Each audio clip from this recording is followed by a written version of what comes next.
everyone. Welcome to Big Tent USA, where we put democracy above partisanship. We're building a women-led voter coalition. At Big Tent, we care about protecting the guardrails of democracy, ensuring government accountability and transparency, and increasing civic participation. Given what is going on in Ohio right now, I'm so excited to welcome Hannah Ledford of the Fairness Project. Hannah brings more than a decade of campaign and coalition management experience to the Fairness Project, where she works with state and national partners to ensure that campaigns are on track to win. Hannah has overseen about half of the Fairness Project's 30-plus wins at the ballot box. Prior to joining the Fairness Project, Hannah managed a coalition of more than 30 environmental organizations and directed their joint advocacy campaigns to protect America's public lands. Hannah also has more than a decade of electoral experience and has managed competitive races up and down the ballot. Please put your questions in the chat for Hannah, and I'm going to turn it over to you. Thanks, Hannah. Awesome. Thank you, Kitty. I am going to try to share my screen with the sound. Okay. Can everybody see that? Thumbs up. Okay, excellent. There we go. Thank you so much for having me. First and foremost, I'm really happy to be here. My name is Hannah Ledford. As Kitty said, I'm the campaigns director at the Fairness Project. We are a national 501c4 and we do ballot initiatives. It's all we do. We work a lot in red and purple states to enact progressive policy, particularly where it's stuck legislatively.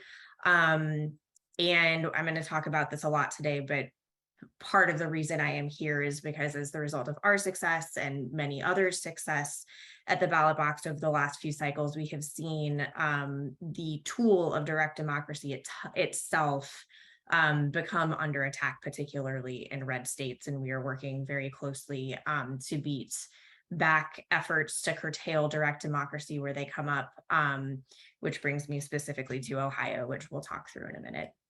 But the Fairness Project, like I said, we're a national organization and we exist to support progressive ballot measures, both with hands-on technical assistance. I have a full team behind me, each of whom has a specific state, set of states that they work in, and we provide everything from expertise about how do you set up a ballot committee, how do you get your compliance right, how do you run a really great paid comms program and a really great research program. Basically the sort of kind of like wraparound support services that a party committee might offer, except for ballot initiative campaigns. But we're also a funder and we raise a lot of money directly into our campaigns as well. So we are, I would say, a unique organization on the national scale, on the national stage, in that we work across the board in a lot of states, but we really do dig deep with state partners into specific campaigns to set them up and then see them through election day, both with funding and with expertise. And then the issues that we work on are, we work on a lot of issues, but they're all kind of in the social justice, economic justice realm. We work on minimum wage, increasing the minimum wage. We won a $15 minimum wage in Nebraska last cycle, which we're really proud of. And we're taking that success to the ballot, hopefully in Missouri and potentially Alaska this year as well. We do paid sick leave, we do paid family medical leave. Medicaid expansion has been a huge issue for us over the last several cycles. And then reproductive rights has been a huge organizational priority since the fall of Roe. And then relatedly, we are also sort of leading the charge to protect the initiative process itself when it comes under attack. And very often, like we're seeing in Ohio, those attacks come in the form of ballot initiatives that we have to run no campaigns on. That 30,000 feet is the Fairness Project. Just really quickly to sort of showcase the scale of our wins. So we've been around since the 2016 election cycle, and in that time have won 31 out of our 33 campaigns, which is something we're super proud of. in 17 states and in 5 pretty major municipalities. Thanks in particular to our wins on Medicaid expansion, which have been in largely very, very red states. Over 1 million people now have access to healthcare. 9.2 million workers have seen raises due to our work on minimum wage. And we were highly involved in the fights at the ballot box last year to enshrine the right to reproductive rights in Michigan and in Vermont. We're very involved in Ohio and will continue to be working on this issue, as long as there are about 10 states with some level of abortion ban or restricted access where we can run ballot initiatives. And our goal as an organization is to enshrine reproductive rights in all of them. So this is a very long-term fight for us. And I show those wins mostly to showcase the impact, and this slide does as well, but it also sort of illustrates why the other side is coming for the process, in my opinion. So this slide shows specifically the states where we have had progressive wins on issues that Trump won in either 2016 or 2020. And it's a lot of states. We have won, Medicaid expansion in places like Idaho and Utah and Nebraska. We have done, I guess, Oklahoma, Missouri as well, minimum wage in a lot of these states, paid leave in a lot of these states. And so it is not a surprise that the other side is sort of seeing this as a tool that we and others. I mean, we work very, very closely with state-based partners in every single one of these states, but not a surprise that the other side is starting to come for the process itself. And that brings me to attacks on the ballot measure process. And I'm going to talk at length about what's happening in Ohio. But the Ohio campaign that we're managing now is not the first of these attacks that we have seen. And actually, attacks on the ballot measure process date back even before last cycle, when we were really ramping up our own programming to fight them. So last cycle in 2022, we won different but similar ballot questions in South Dakota and Arkansas. And then I'll talk a bit more about Arizona in a second, but we lost that one by 1.5 points. I want to highlight South Dakota for just a second, because I think of all of the states where we have seen this, it is actually weirdly the most analogous to Ohio. We were in 2022 trying to pass a Medicaid expansion ballot initiative in South Dakota.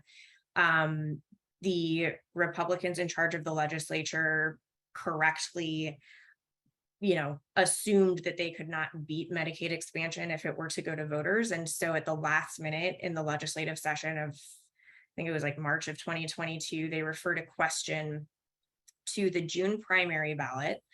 The partisan breakdown of that was about 75% Republican, 25% Democrat, to raise the win threshold on ballot initiatives to 60%. So the reason that is analogous to Ohio is because in the case of Ohio, we're trying to run a reproductive rights ballot initiative. The legislature made the assumption that they can't win if it goes to voters, which I think they're right about. And so instead of beating us on the merits of the policy, they're trying to pull the rug out from under us and change the rules in the middle of the game. The other thing that South Dakota has in common with Ohio is that it was not a special election, but a primary election with very, very lopsided partisan turnout. It was an election where there were not a whole lot of statewide, very, very little enthusiasm on the Democratic side in terms of getting Republicans out or getting Democrats out to vote. The opposite was true on the Republican side. And so turnout on election day really was like 70% Republican, 30% Democratic. And we won by like 30 points. And I think the reason for that is because we have seen in polling across all states where we've worked on this issue, including Ohio, that even the most conservative voters are not interested in changing their constitution to destroy the concept of majority rule over one issue. In South Dakota, that issue was Medicaid expansion. In Ohio, that issue is abortion.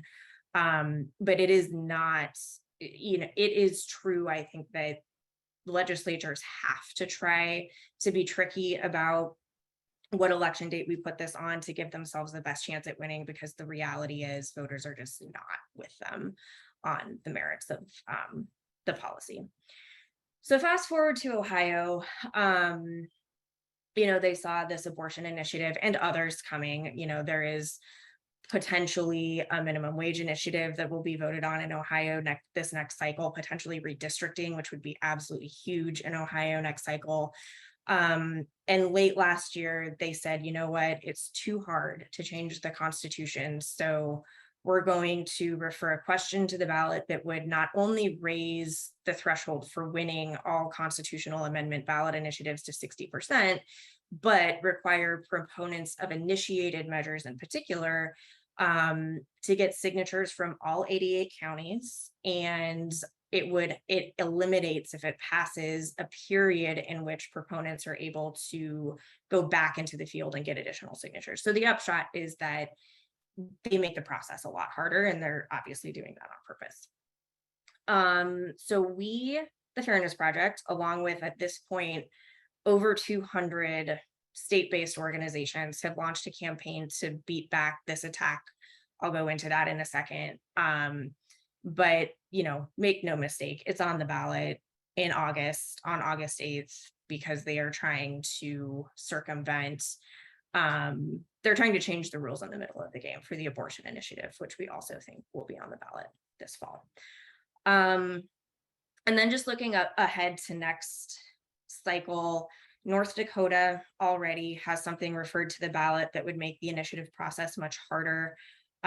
We will likely launch a campaign there. Arizona, same story. It is more about geographic distribution requirements for signatures and not one of these threshold questions. Arizona has an entire additional legislative session to go, so we anticipate that we will be getting, it'll be probably a slate of things we have to take down in Arizona next cycle. And then the other two states we're watching, because we're always watching them, is Missouri and Oklahoma. Both of those states are places that we've won campaigns in the past, and attacks on the ballot measure process in the last few cycles have popped up, but we have, and again, a lot of local groups have successfully beaten it back legislatively. Okay, so I'm gonna let's talk Ohio. Is this the right slide? Yes. Okay. So like I said, this is a legislatively referred amendment. It's on the ballot on August 8th. It ends simple majority rule for ballot measures, and just generally makes them, if not impossible, just wildly expensive to qualify. And that is on purpose. Election day is August 8th. Early voting began July 11th. So we have about a week of early voting numbers under our belts. And I will say at this point, there are about 175,000 ballots that have either been cast or requested, and we're still mail ballots that are still in the process of being turned in. Of those ballots, according to the support score that we built for this campaign, we think, it's a huge guess because we don't know what turnout is going to look like in this election, which I can talk more about in a second, but we think we're winning at about a clip of 10 points. And that is really important because we do think election day is going to trend more conservative. We do think we can win over a lot of conservative votes, but as always, the bigger our cushion going into election day, the better. But I will say early vote is higher than I thought it was going to be. And I think that is generally good for us. I think our side is much more motivated to vote no in this than the other side is to vote yes. So we'll see what happens. I will say opposition as of 2 weeks ago have begun communicating in earnest.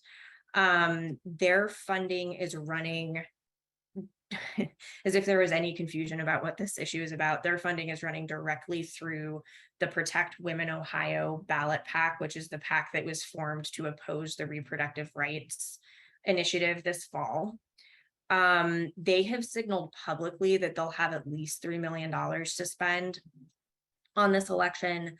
And they are currently on TV with an ad that is all about how issue 1 ends parental rights, which of course is utter nonsense, but it is what you would expect from that particular group of people. You know, it's a base play. They're on radio, on, you know, Christian talk, and on right-leaning talk radio as well. They're on Fox News.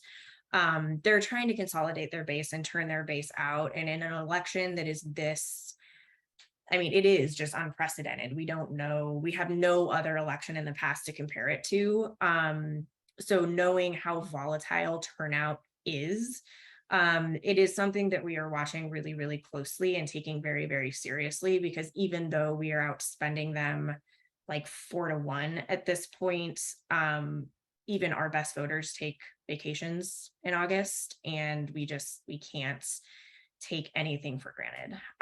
So this really is shaping up to be a fight going into the 8th. But I think, you know, the campaign is really, really strong, and our field operation is really, really strong. And I'm feeling pretty confident about where we are. We are on TV, and we have been for 3 weeks now. We were up 2 full weeks before the early voting window started, which, you know, we made the strategic decision to go early to try to inform opinions before that window opened. We're also going to, so this was not like, we were not choosing to go early at the expense of going late. We're doing both things, which feels really good. And one thing that some, not me, but some might find surprising is that we have found that messaging around abortion is exclusively good for us and causes absolutely no backlash. My hypothesis for that is that when you look at the ballot language, the word abortion doesn't show up in it, parental rights doesn't show up in it, because that's not actually what it's about. What it actually does is it destroys majority rule. The effect is that it would impact the election this fall, but voters are smart, and I think voters see through that. And I think the reason we're not seeing Republicans backlash against the ad I'm about to show you is for that reason. They think they're seeing that this is a dirty trick and are willing to vote no as a result. So all of that is to say, right now, we're up on the air with 2 ads. One is this ad, which I personally love because it uses footage from a leaked private fundraiser that Frank LaRose did, in which he said, yes, this is 100% about abortion.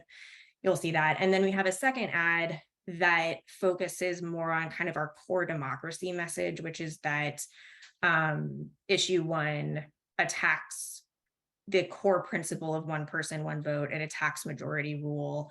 And it specifically makes the claim, which is true, and we've gotten a lot of press about it, that this was designed to trick voters into giving up their own rights when politicians thought they weren't going to turn out to vote. So I was going to play these ads for you, and then just open it up to questions. But let's see if I can do technology and these ads work. They got caught red-handed, admitting issue 1 is 100% about abortion. And so, yes, it's about abortion.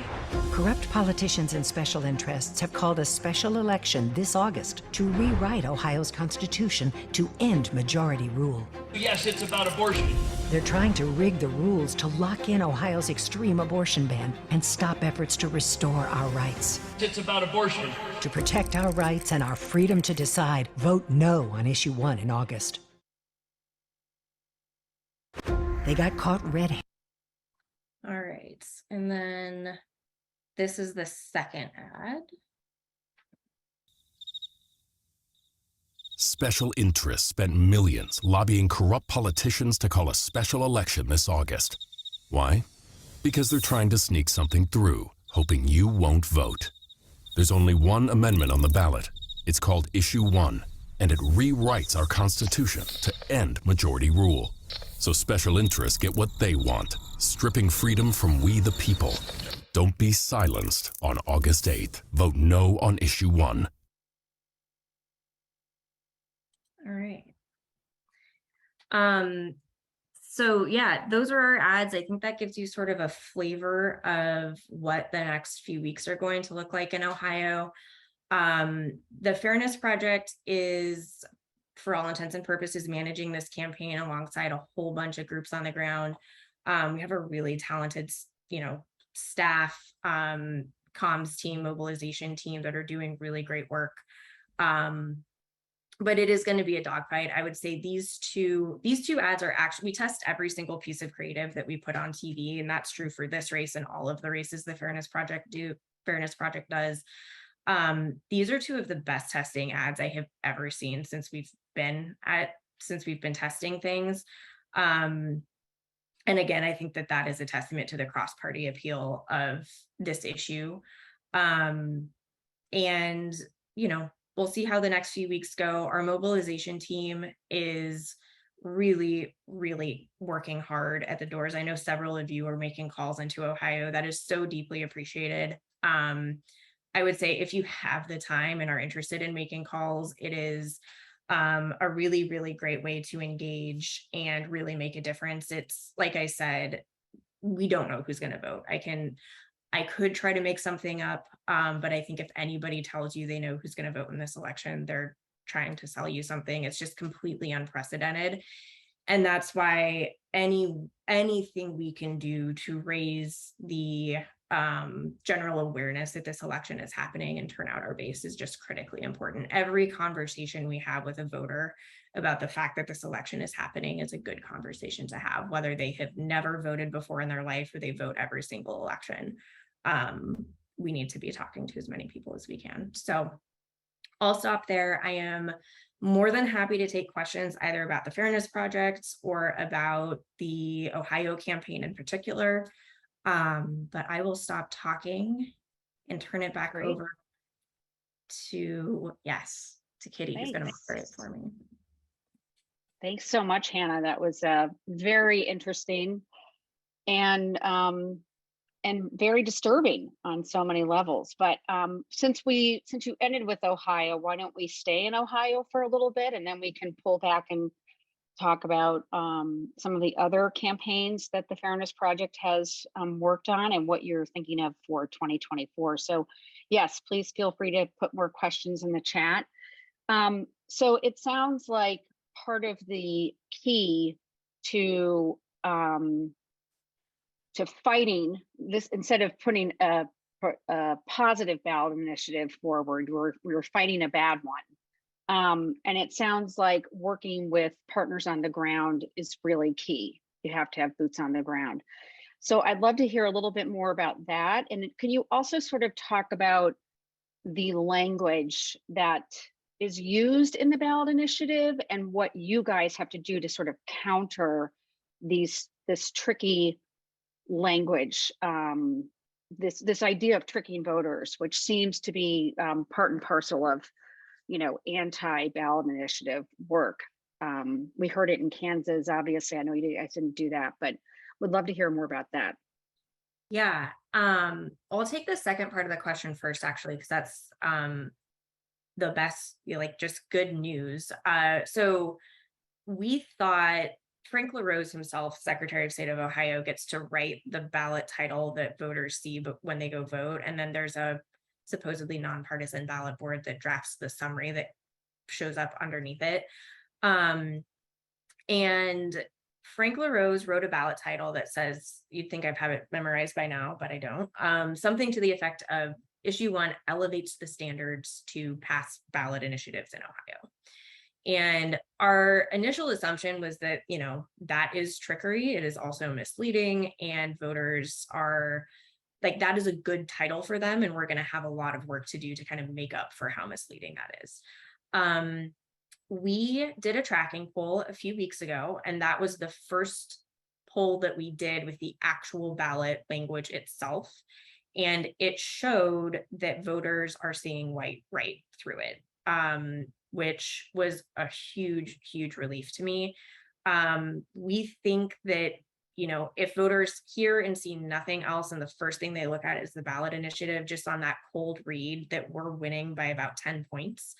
And if voters hear from our side at relatively equal levels as the other side, which I will say is not the reality right now, we are out communicating them very significantly.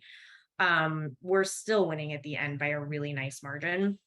I would say the huge caveat, of course, is that when you're polling, you do have to pick and choose who you're calling, and you do have to sort of make up a turnout screen. And, we decided to poll people who have voted in past primaries and past special elections. And that may or may not be a perfectly representative sample of who actually turns out. But I would say fundamentally, the ballot language does not seem to be hurting us as much as we thought it was going to. So that is really good news. And then in terms of coordinating with state partners, Ohio has been just an absolute treat in terms of growing and like building a coalition. We have more than 200 groups at this point who have endorsed the One Person, One Vote campaign. And of those groups, many of them are putting real deal work into doors, into phones, into texts. And it's just been so nice to work in a state where in an election that happened this quickly, I mean, we learned that this election was happening 90 days before it will be voted on. And so the pace at which we had to ramp and scale this campaign was, I have never done anything like it before in my life. And the fact that groups in Ohio were willing to meet the moment and jump with us and just really put their back into the work has been phenomenal. So yeah, it's been awesome. And, it's an issue where the stakes are so high for everyone. I think everybody is able to really put aside their own agendas and their own priorities for the sake of just winning on August 8th, because it's so existential to everybody.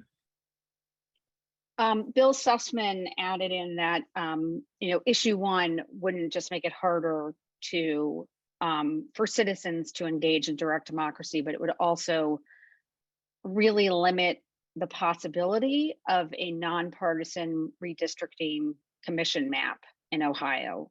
That would, it would probably never happen then. So it would enshrine minority rule in redistricting as well. This would impact every single issue that ever goes before voters in Ohio. So it is, repro has gotten a lot of attention because that is the thing that's coming up next, but this would apply, yes, to the redistricting initiative that could move forward, the minimum wage initiative that could move forward. Folks in like our teachers, friends have been thinking about a proactive education reform initiative. Anything that citizens put to the ballot, put to the voters in the future in Ohio would have to win with 60%. Yeah. Beryl from California said that she and her group are writing a bunch of postcards to Ohio voters. Or Ohio voters, are you finding that those are successful? Is it sort of like any election where every touchstone helps motivate voters? Is that the case? Yeah, bring on the postcards is what I say. And I will say too, there are no coordination rules at all whatsoever for ballot initiatives in Ohio. And so the campaign can send out, specific lists for voters that we think are most helpful to mail. But there are so many postcards going in, and I really truly believe that like these handwritten notes they're so helpful. The more the merrier. Yeah, it's great. Right. We have vote forward letters on our website, so we'll make sure we put that link in the chat at the end of the call too. Georgianne D'Angelo says that she calls Ohio three or four times a week. Thank you so much. That's excellent. She said she speaks to about 14 to 17 voters, and folks have started voting, and 80% say that they will vote no, which is really great. Now you guys worked in Michigan, which was a resounding success. So are you feeling that, are you sort of seeing the same sort of early results that you did in Michigan? Lessons learned from Michigan that's helped you do your work here in Ohio? give us sort of a sense of, I know you related it to South Dakota, which I'd like to talk about next, but talk to us about your work in Michigan and how you're able to use it in Ohio. Yeah, absolutely. I mean, I think Michigan was obviously the first proactive citizen initiated reproductive rights ballot initiative since the fall of Roe, that passed in 2022 and really has served as a roadmap not only for Ohio to move forward their own proactive constitutional amendment on reproductive freedom, but other states as well. And so, yes, I would say the Repro campaign, absolutely, which is, we're also involved in that campaign, has taken a lot of lessons learned from Michigan, in terms of even, how to formulate ballot language, what it takes to win, in terms of fundraising, how to really rally groups on the ground. We're taking a lot of those learnings forward, and also Ohio is a unique state and it's a unique election and a unique electorate. Michigan was a midterm with a really, really competitive top of the ticket. Ohio is not. It's an off-year election. It will be the only thing on the ballot this fall. And that goes for issue 1 as well, which of course is a Weeds You Know campaign on a terrible democracy reform question, which Michigan thankfully didn't have to face at all. But this issue 1 will be the only thing that voters are voting on statewide in August, which just, again, that has not happened. I think somebody told me the other day that there has not been a special election on a statewide ballot question since like 1923 or something like that. So it is just totally unprecedented. Hannah, do you think so? In 2022, you said South Dakota and Arkansas, you had wins. When there's been a win around a ballot initiative, does that set, I mean, I know it's too soon to really tell, but do you find that settles the issue? Or do these state lawmakers go back and think, oh, well, we didn't succeed this time, but we're going to try again? Is this going to end it in Ohio, or are we going to have to keep fighting this fight? What's your feeling? You probably don't have an answer for me on that one. I have a theory, but this is absolutely me reading a crystal ball, and I might be totally wrong. I think that if we win in August and we win in November and reproductive rights are enshrined in the Constitution of Ohio, that it, at least in the short term, puts the 60% question to bed, because pro-life interests are then going to want to use this process to undo what we have just passed at the ballot box. So I would be very surprised if we have to keep fighting this fight in Ohio specifically. Arkansas is a little bit different. They have repeatedly brought the same question before voters, and they just keep losing and losing and losing.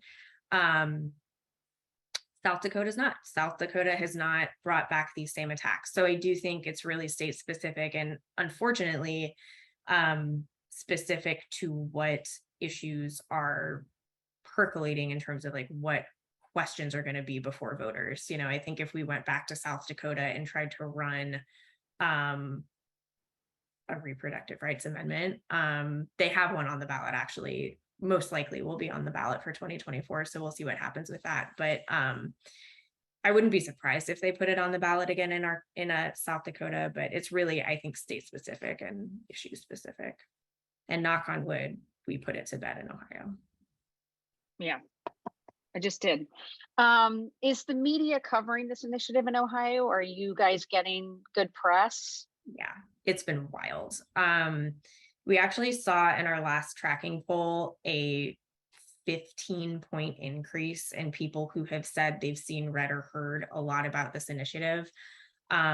We have gotten, I think, every single major editorial board in the state to write about in opposition to issue 1. We're on TV, like local news, multiple times a week. The press corps is absolutely plugged in, and the coverage has been really, really excellent. It's been really, really, really helpful. Yeah, there's some great stuff on the Fairness Project website. So I urge everyone to take a look for sure. Okay, so you mentioned Arizona, hotbed of election denialism. Tell us a little bit about what happened in 2022 and what you see. Maybe we can then pull back and look at your work in 2024 and what you think we're all going to be paying attention to besides just, general election issues in 2024. Yeah, absolutely. So in 2022, I believe on the literal last day of session, which was in late June, the legislature referred a question to the ballot that did raise the win threshold for citizen-initiated constitutional amendments to 60% that increase taxes and fees. But it's only taxes and fees. And in Arizona, the state, of course, drafts its own title, and it's a really simple, like 1 sentence long question that goes before voters. And it basically was, do you want to make it harder to raise your taxes, was basically what they were voting on. So that ballot language was really, really hard to overcome. And as everyone here knows, Arizona is a very expensive state to campaign in. It got referred to the ballot so late that raising money to mount a really aggressive no campaign was really hard. So we ended up, I think we ended up raising just over $2 million, which again, in Arizona, in a general election does not go very far.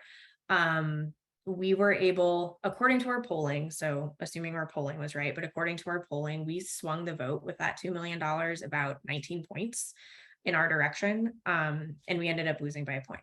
So what I tell folks is Arizona is the cautionary tale. You cannot underfund these races because they are hard. And in fact, we have seen in Ohio, and actually all of the states, where if you just ask voters directly, should we make it harder to change the Constitution? They say yes. And should it be a 60% threshold? They say yes.